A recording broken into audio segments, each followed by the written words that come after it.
John Hosteland, head golf professional at Kemper Lakes. I'm here with Dr. Goerschler. Doc, one of the things that I struggle with personally is I never have a chance to warm up, right? I'm always running right from the golf shop to the first tee. A lot of my students are getting right out of the car. They're running to the first tee, trying to play. For people who don't have a chance to warm up properly at the range and hit balls for a few minutes, is there anything that we can do? Is there any sort of warm-up that we can give people quickly that they can help them perform better on the golf course? Well, John, that's a fantastic question. I'm glad you asked. I get that a lot as well. In order to answer that question, we need to distinguish between static stretching and dynamic stretching. They're very different. Static is when you stretch and hold for a very long time and you just sit into the stretch.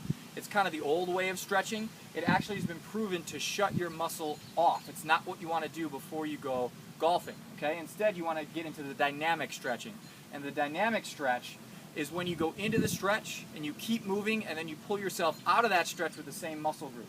So I have a couple examples that I'd like to show you that will be great examples that can help you immediately.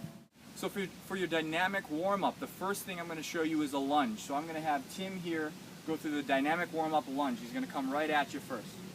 He's going to go into a lunge, rotate both directions. He's never stopping. He's staying active. He's going to the end range of motion, staying active, and then pushing himself out of it.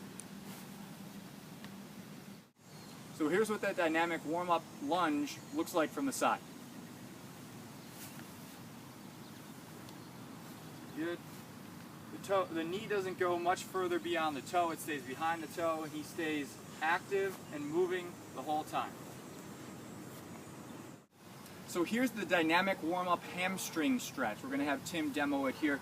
Tim's going to take one of his legs, reach out forward, plant his heel in the ground, and keep his knee straight and sink his hips back, and then use his hamstring to pull out of that. Sink back, and then use that hamstring to pull out of it. Very good. Sink back. He's constantly moving. He's never stopping. When you stop and hold the static stretch, you shut the muscle off. We don't want that. He's moving in and out of this, really focusing on keeping his hips back during the stretch.